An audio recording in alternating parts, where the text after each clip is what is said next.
C'est le moment de parler de la chaîne et de son écosystème. Générique.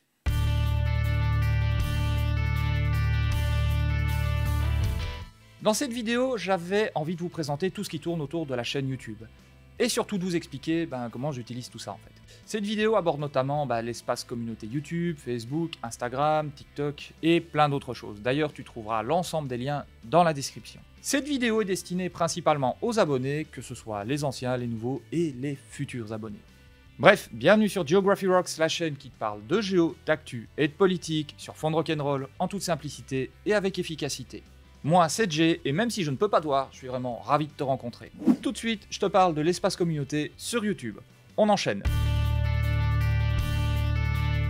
C'est un espace que j'aime beaucoup. Il permet de faire des sondages, de poser des questions à son audience, de diffuser des photos et plein d'autres choses. Bref, il permet de discuter avec vous. Et j'adore discuter avec vous. Les commentaires des vidéos sont très bien pour parler de la vidéo en elle-même. Mais pour discuter de manière plus générale, la rubrique communauté est juste parfaite. Bref, passe me faire coucou, avec un peu de chance, une de tes réponses pourrait me faire un bon sujet de vidéo. Alors il n'est pas question de mendier des commentaires, mais je trouve qu'avec plus de 1400 abonnés, je trouve que cette rubrique est quelque peu désertée en fait. Et c'est bien dommage, hein. Après tout, on pourrait se connaître un peu mieux. Sur Instagram, tu découvriras l'envers du décor. Que ce soit le matériel, le tournage, les phases d'écriture, je publie fréquemment ce que je fais. Dès qu'un tournage est organisé, j'essaie de publier une photo. Alors je peux aussi partager des œuvres qui m'inspirent, que ce soit des œuvres en rapport avec le sujet de la chaîne ou non. Par exemple, j'adore le rock et le metal, et ses dérivés, mais ça je pense que tu l'avais compris.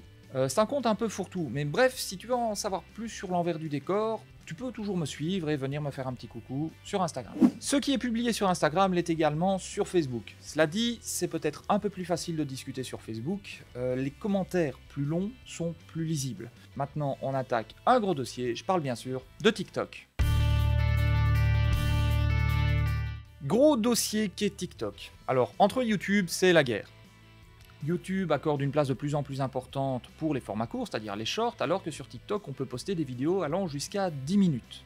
J'avoue être un peu frileux dans le sens où tout le monde peut piquer ton contenu pour le reposter et s'en servir. Alors, n'étant pas très populaire, on va pas se mentir, je n'ai jamais été victime de ce genre de choses.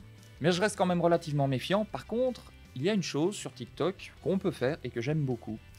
On peut par exemple prendre la vidéo d'un homme politique pour lui répondre. Et donc, de ce point de vue-là, je trouve l'outil super démocratique et aussi très accessible. Bon, fatalement, si c'est accessible, il y a énormément d'enfumage et de bêtises sur la plateforme. Mais bon, voilà, c'est le jeu, c'est comme ça. Alors, en plus des réponses aux politiciens, je peux poster des extraits de vidéos plus courtes de ce que je fais sur YouTube. Et si j'aime bien critiquer les vidéos des politiciens tout partis confondus, c'est que la plupart du temps, leur discours n'est pas tant critiqué que ça. Et donc ça permet quand même de remettre en cause certains arguments, de remettre en cause certaines perspectives, et pour ça je trouve l'outil très intéressant. Bref, passe me faire un coucou si le cœur t'en dit. Ici, c'est simple. Je me sers de ces plateformes pour poster des liens vers des articles de presse, vers des vidéos, voire des tweets de personnes que je trouve intéressantes, voire inspirantes. Alors on peut discuter, vous pouvez vous battre entre vous si vous voulez, mais personnellement je ne me bagarre pas. Je laisse ça à d'autres. D'ailleurs, on parle souvent de la Première et de la Seconde Guerre mondiale. Sur Twitter, enfin maintenant X, on est au moins à la 250e. Alors, sur Thread, c'est un peu la même chose. Cela dit, ça a l'air plus pacifique. En tout cas, pour l'instant. Mais pour le partage de vidéos, des articles et d'autres choses, je trouve que ça fonctionne pas mal. Alors, j'ai un compte Sens Critique. Et au sujet des critiques, je n'en écris pas tant que ça, je manque de temps.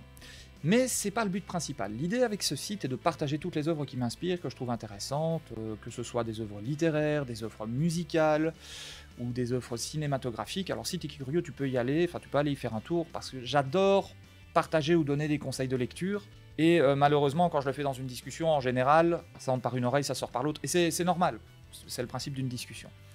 Alors, pour ce qui est du blog, il n'existe pas encore. Mais suite à un défi d'Olivier Roland, et je te mets une vidéo qui t'explique que créer un blog aujourd'hui est non seulement très intéressant, mais très simple. Donc suite à un défi d'Olivier Roland, j'ai compris qu'on pouvait en créer un très facilement. Et avec notre propre nom de domaine. Donc c'est un peu comme si on possédait son propre site internet, et pour ça je trouve ça vraiment intéressant. Typiquement, c'est assez simple.